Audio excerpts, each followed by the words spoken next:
Kardama Muni said, "You, my dear Lord, who are always increasing the honor of your devotees, have descended in my home just to fulfill your word and disseminate the process of real knowledge." Report by Śrīla Prabhupāda. When the Lord appeared before Kardama Muni after his mature yoga practice, he promised he would become Kardama's son. He descended as the son of Kardama Muni in order to fulfill that promise. Another purpose of his appearance is Chakirshur Bhagavan Jnanam, to distribute knowledge. Therefore, he is called Bhaktanam Manavardhanaha, he who increases the honor of his devotees. By distributing Sankhya, he would increase the honor of the devotees. Therefore, Sankhya philosophy is not dry mental speculation. Sankhya philosophy means devotional service. How could the honor of the devotees be increased unless Sankhya were meant for devotional service? Devotees are not interested in speculative knowledge. Therefore, the Sankhya enunciated by Kapila Muni is meant to establish one firmly in devotional service. Real knowledge and real liberation is to surrender under the Supreme Personality of Godhead and engage in devotional service. So, here again, Śrīla Prabhupāda refers to the Sankhya philosophy, and he points out that by presenting this Sankhya philosophy, Kardama Muni will increase the honor of the devotees, because this Sankhya philosophy is related to devotional service. So,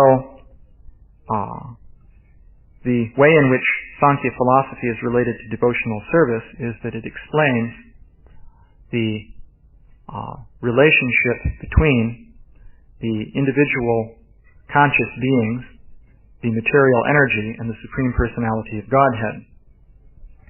So, it's important to understand that relationship initially, so that we will be able to act in the service of the Supreme Personality of Godhead and understand our actual constitutional position. So in the Sankhya philosophy, there are various categories of energy that are described. It deals primarily with the material energy, and it also describes the process of creation. So the Sankhya philosophy describes how, starting with pradhan, which has been set into motion by the glance of Mahavishnu, different transformations are produced, and finally the gross and subtle material elements are generated. So, in particular, the subtle elements of mind, intelligence, and false ego are generated. And these elements, of course, are important. The situation of the conscious living being in the material world is that the living being, or spirit soul, is embedded or encased in a subtle body made of mind, intelligence, and false ego. And that in turn can reside within different gross bodies made of earth, air, fire, water, and ether. So this is, of course, of fundamental importance. One feature of this philosophy is that it provides the basis for understanding the transmigration of the soul. What happens is that the soul becomes linked up with the subtle body. The subtle body is in existence during the entire period in which the soul is conditioned. So the subtle body doesn't die until the soul actually becomes liberated. But it undergoes different transformations. It's like reprogramming a computer. You can have a computer, and you can completely change the software in that computer. And when you do that, the computer behaves in a completely different way. So similarly, the subtle body continues to exist throughout the period of the soul's conditional existence, but it's continually being reprogrammed based on the activities of the soul. And this programming determines the mental and physical situation of the spirit soul. So, one feature then is that there's this element called mind. Now we find, though, that in modern society, the intellectual elite of modern society doesn't accept any of these things. But of course, we don't want things to remain that way. Lord Chaitanya's movement is supposed to spread everywhere and become extremely prominent in this particular portion of the Kali Yuga. I mentioned the other day that this devotee Atma Tattva came across a reference in Shastra to this 10,000-year period of Lord Chaitanya. You'll find it in the Brahma Vaivarta Purana. So, for a period of 10,000 years, devotional service to Krishna following Lord Chaitanya's Sankirtan movement will become very prominent. But it's not prominent yet. So therefore, we're in the initial phase, actually, of a revolution of consciousness in which current ways of thinking are going to radically change. So the changes that are required will be quite radical. I brought some material here. Let's see, here's the latest Discover magazine. This tells you what to believe about science. So this is significant. Last time I gave class, I brought up the point that we have a great deal of faith in science. And certainly the scientists, the point was raised in that class that the scientists are great experts in their field. They've devoted years of study to becoming expert, and ideas within the scientific community are rigorously scrutinized by scientists, and every idea is challenged and given a very severe examination, so that surely an idea can only be accepted if in fact it passes this rigorous scrutiny. So what do scientists say about this mind business anyway? Well, you'll find that there are scientists who agree that consciousness is quite mysterious. Here we've got 3 interviews. In fact, this Discover magazine has on the cover 10 great unanswered questions of science. So here the 10 questions are listed, and one of them is, what is consciousness? So consciousness is a great unanswered question of science. However, does that mean that there's some kind of soul which might transmigrate? Can a scientist of today admit such a possibility in the scientific community? Well, no. It doesn't work that way. For example, in this discussion, there's a fellow named Koch, very prestigious scientist, who is talking about the mysteries of consciousness, and he's talking about the idea of an observer in the brain that, sees what's going on in there. Because you have sense data transmitted into the brain by nerve impulses, and then finally there's consciousness of what is being sensed. So that would suggest that there's an observer that senses what's going on in the brain. So he says, of course there's a problem. There's a you, that is, there's an observer, and there's no such observer in the brain. We don't want to go back to the notion of a homunculus looking at this. And then the Discover interviewer says, that would be going back to the idea of the little man in the brain. And Koch replies, exactly. So, we don't want to do that. Of course, what is this little man in the brain, this homunculus? Well, that would have to be the soul. That's what they're referring to. Some non-physical observer, or even a physical thing that could be an observer. It's more or less recognized, though, that a physical thing cannot be an observer because a physical thing is a machine made up of little parts. And as soon as you analyze it, you see the need for an observer of that machine.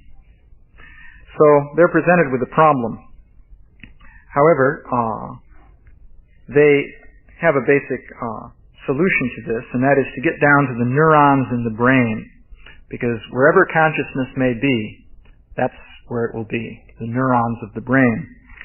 And then here we have a fellow named Terry Winograd, who's famous in the field of artificial intelligence. So He's a fellow who, in the early days, created a little program that could talk and execute verbal commands. And that was quite an accomplishment. He became quite famous for that. However, it couldn't talk the way we can. And he finally came to the conclusion that you'll never be able to program a computer that can really think the way a human being does. Can't do it. So the Discover interviewer asked him, well, do you think then that, there could be something to consciousness that is non-physical and beyond the brain? And he emphasized that, well, no, he didn't think that at all. It's that computers won't be conscious, but that doesn't mean that brains aren't. After all, brains are different from computers. They're not made of silicon chips, And he says, I'm ultimately a materialist. So I would say, of course, if you really could duplicate it, that's the brain, piece by piece, it would all be the same pieces. There's no ethereal soul that makes me have consciousness. It is in the physical properties of my brain and my nervous system. So, in case there's any question about the possibility of any non-physical mind or soul, or ethereal soul as he puts it, no. That's not acceptable. Sorry. Scientists do not accept such a thing. What to speak of all the other things we might like to bring to their attention. So, I wanted to comment a little bit about the idea that these scientists really are so worthy of our respect and faith. Actually, they're not. Of course, Śrīla Prabhupāda continually blasted the scientists. This folio program is interesting to use. You can put in words and strings of words and find out everything Śrīla Prabhupāda said using those words. And if you put in scientist or scientists, you'll get hundreds of references, more than you can possibly look up. So you can do interesting things like, one that I checked was Challenge Scientists 10. When you put a 10 after it, it means that it'll give you all sections where Śrīla Prabhupāda used the word challenge and the word scientists within 10 words of each other. I just picked 10 as an arbitrary figure. So it came out, that was reasonably small. It came out to about 83 cases. If you increase it to within 20 words of one another, you'll get even more. And it was interesting. He was saying that we should challenge these rascal scientists. Another one you can do is look up rascal scientists. You get even more cases there. Too many to print out. I mean, you may as well print out a book or something. So, Śrīla Prabhupāda had a rather radical view of these scientists. And actually, it's a fact that if Krishna consciousness is to be regarded as at all true, or at all believable, then the scientists have to be wholesale mistaken. And that was a thing that Śrīla Prabhupāda said. He said that to me in particular 3 times in a row on one occasion, so I sort of remembered it. So they have to be wholesale mistaken. Now, how is that possible? How could it be? Because after all, they are so rational and so learned, and they scrutinize one another's ideas, and so on and so forth. So how is it possible? Well, I thought I'd speak a little bit about paradigm shifts. This is an interesting thing. It seems that a paradigm shift has occurred in the use of the concept of paradigm shifts. And this was proven by the recent GBC meeting in Atlanta. Because there, I believe, a video was shown about paradigm shifts. And this was being applied in the field of business. And this is interesting because it started out in the field of philosophy of science. So, about 30 years ago, I guess, this book came out. The Structure of Scientific Revolutions by Thomas Kuhn. This is where paradigm shifts were first introduced. And it's somewhat of a dense academic book. And he's talking about ways of seeing things in science. So a clever fellow had a new way of seeing things, and he realized that the idea of paradigm shifts could be used to make money for him by going and giving speeches to corporate CEOs and people like that. And he's been going around doing that quite successfully as far as I can see. So that's actually in itself an example of a paradigm shift, because I myself had always thought of paradigm shifts in terms of the scientific and academic study of theories and how they change. I never thought of using this as a way of getting money from businesses. But this fellow saw it. And that illustrates what a paradigm is. He points out in his video that a paradigm is a way of seeing things which limits what you can see. It enables you to see certain things very well. But by enabling you to see certain things well, it limits what you can see so that other things beyond the boundary of the paradigm you cannot see at all. You're blind to them. So paradigms are very important, but at the same time they limit us. Now, he gave a nice example there of what happened to Swiss watches. This was a pretty good one. It seems that a few years back in the 1960s, Switzerland was in the position of world dominance in the watch industry. They had some very large share of the market in wristwatches. So it seems that in Switzerland, somebody invented a new kind of watch. A fellow working for one of the main Swiss watch companies, in fact, or a team of people. They invented the quartz crystal watch with the electronics and the liquid crystal display, like this. So this watch was, they tried to promote this among the Swiss watchmakers, and it was totally rejected. The watchmaking expert said, who needs this? This is useless. That's not how you make a watch. We know about watches. We're the experts. So they put it on display. Apparently this was regarded as being so insignificant that nobody even bothered to patent it. And it was put on display at one trade show, and some Japanese fellows walked by.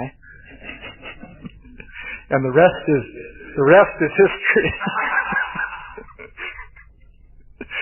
Within a couple of years, the Japanese flooded the world with cheap watches built on this principle, and the Swiss share of the market in watches went down to 10% of the market from something like 80% previously, and hundreds of thousands, well, at least 80,000 or so, I think, Swiss watch workers were laid off. And so anyway, it shows what can happen when a paradigm shifts. So this video made interesting points then about paradigm shifts. But the original area where this was applied was to scientific theories. Scientists also have paradigms. These are ways of seeing things, again, which limit what you can see, so that certain things just aren't visible to you.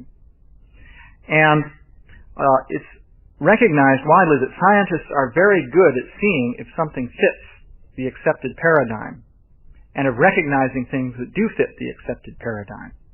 And when they're busy scrutinizing one another's ideas very intensely, that's what they're doing.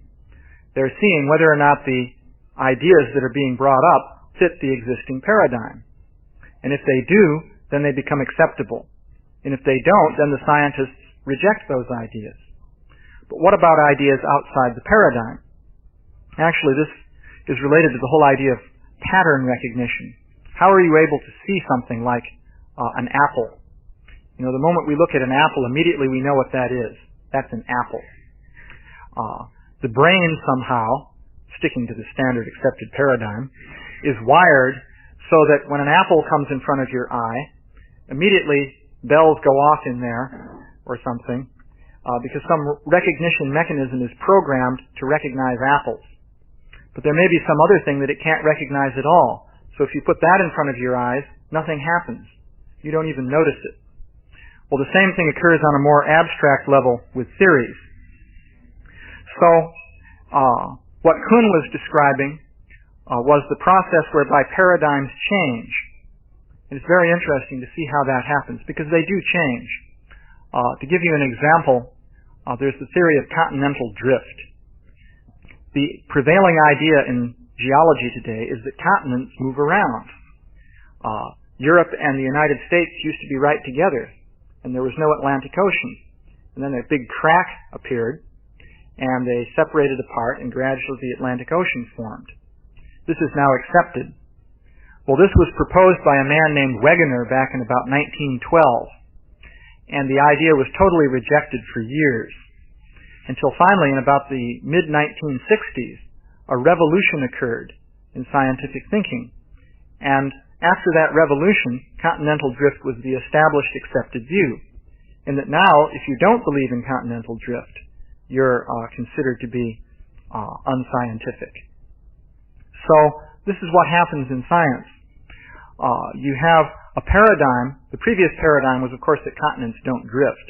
They're rigidly, part of the solid stone floor of the earth, the ocean floor. So how could they drift around? So that was the old paradigm.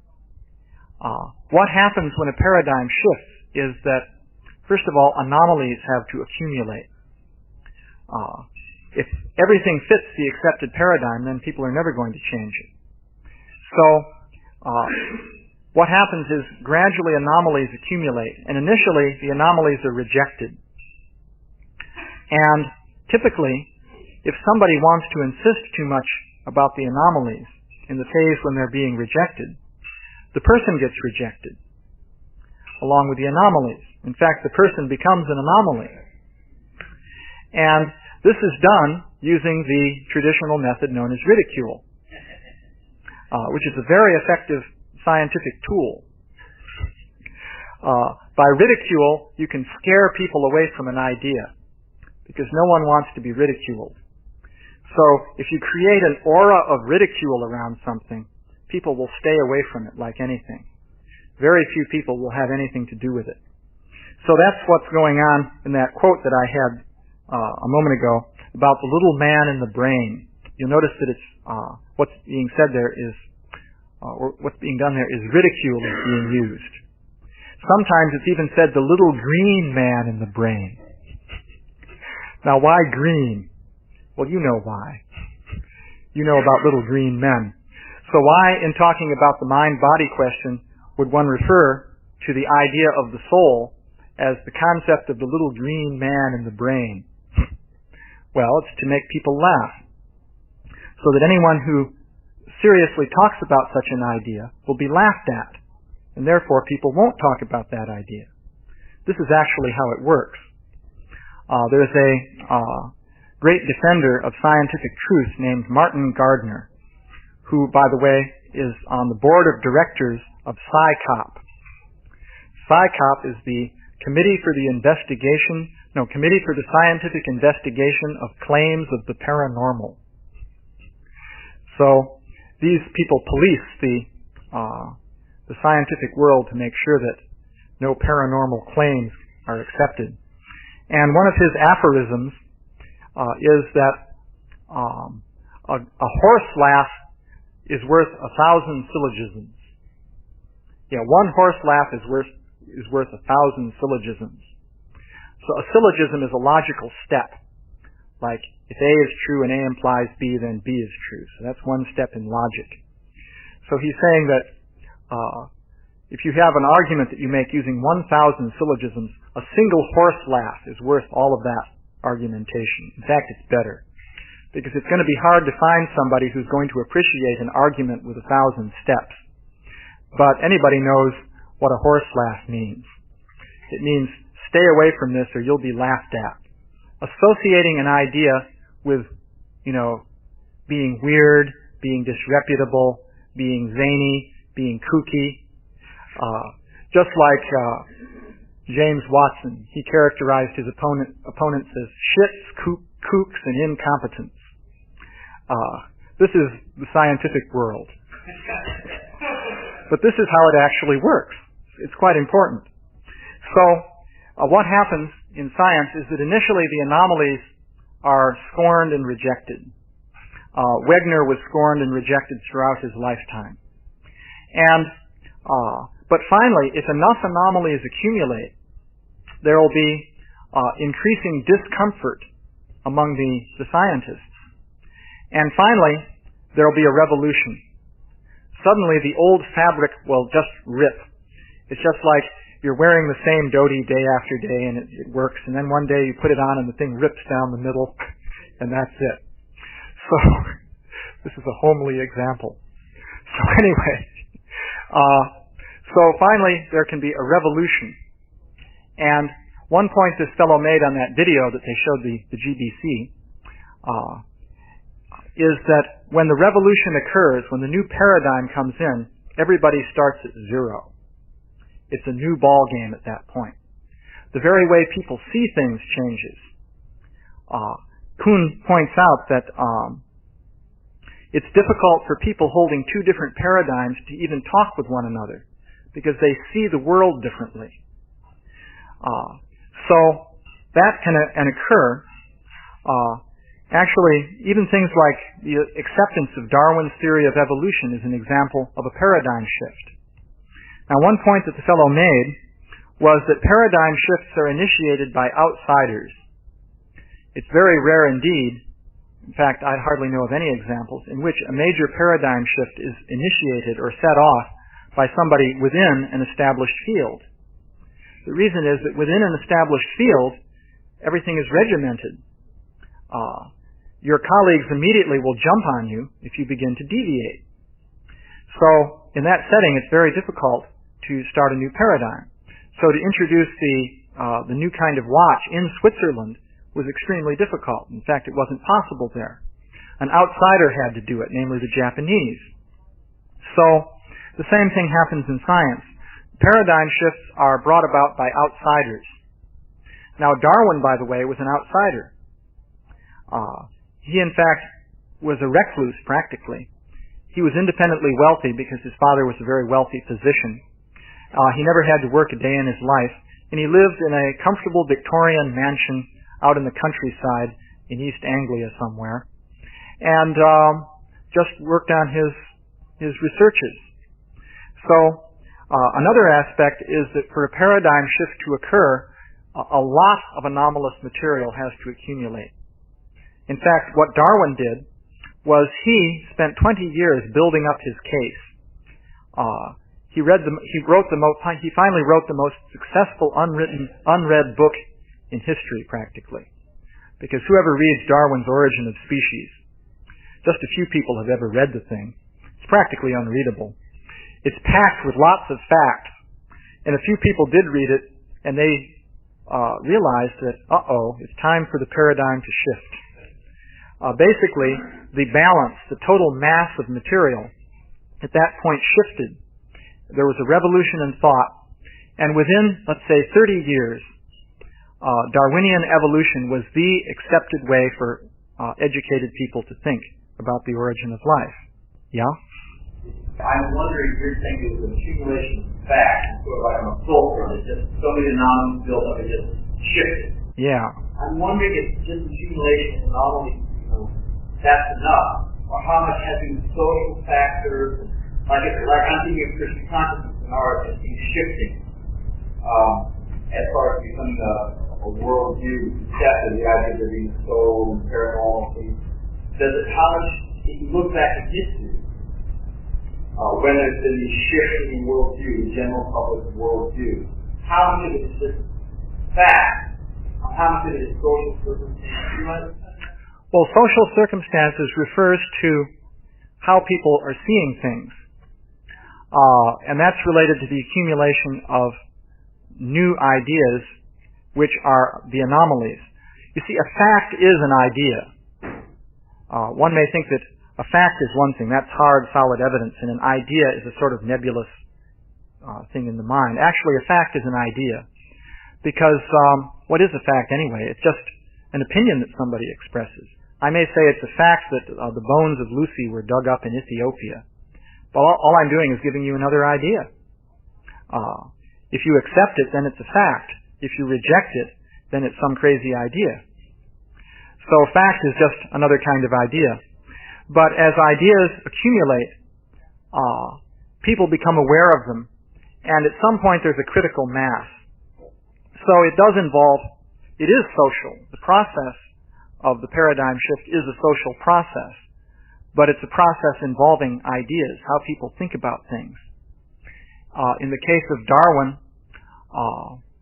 so many different ideas. The idea that the world works mechanically, that had to seep into people's thinking. Initially, that was very foreign to Western thinking. Newton triggered off a big paradigm shift in that area, and he was back in about 1650. Darwin's revolution occurred about 1850. So the mechanical idea of things began to seep in. Old ideas such as the existence of angels as something real gradually were fading away. What's his name? Boyle, the inventor of Boyle's law, literally believed in the reality of angels. And that was part of his traditional belief system. He wasn't a radical. But in his day, such things were still believable. So gradually those were going out and the mechanical concept was coming in. Fossils were being studied. Dinosaurs were being excavated. And big public exhibitions of dinosaurs were being created. Just before Darwin's time, in the Crystal Palace near London, big iguanodon sculptures were being created and the public was touring through. And the concept came that the world used to be different from what we think it is now. There were these monstrous creatures and so on. So all these things begin to percolate into people's thinking. And finally, it seems you get a critical mass where there are enough anomalous ideas that didn't fit into the old way of thinking, that the old way finally breaks. And then you still need, though, somebody to work hard to introduce the new theory. It's not that it's just going to happen automatically, but you have somebody like Darwin who did research for years and years, really working to make his case. And then you have people like Thomas Huxley. Thomas Huxley, instead of doing research for years and years, he was a very great debater. He took Darwin's material and he went out and lectured everywhere and beat people in debates. The famous one was when he beat Soapy Sam Wilberforce, a big Anglican bishop, in a public debate, and made a fool of the man. So at that point the balance shifted. And the new paradigm became established. Even so, there was great resistance. There was a period of controversy. Darwin didn't publish his work for 20 years because he was afraid of that controversy. He was afraid of what they would do to him, call him all kinds of bad names and just make life hell for him. So he finally only published when Alfred Russel Wallace came up with the theory at the same time that he did, and he realized that if he was going to establish priority, he had to publish right away, so he rushed into print at that point. So that's another factor. There's a period of controversy. The pioneers are going to be called bad names. This is the thing that has to be recognized. If you want to be the pioneer in a paradigm shift, the point man on the leading edge, you're going to get a lot of flack. The people who follow afterwards will be in a much more comfortable position. It's just like the Marines going in to the enemy lines. The first guys really get shot at quite a lot. So this is the nature of the paradigm shift. So the same thing applies with us, which is of course why I brought up this whole thing, because we want to bring about a major radical paradigm shift. And so that means in every way we are fundamentally challenging how people think. And Śrīla Prabhupāda laid the groundwork for this by pointing out that the accepted scientists are wholesale mistaken. They're really off. And that means a lot of anomalies have to accumulate. And they have to be brought together and explained and broadcast into people's consciousness on a massive scale. So that's one of the things that we have to do. We have to recognize that a radical position is required. And we have to be prepared to defend a radical position. And that means also we have to be prepared for all the ridicule and abuse that initially comes with that.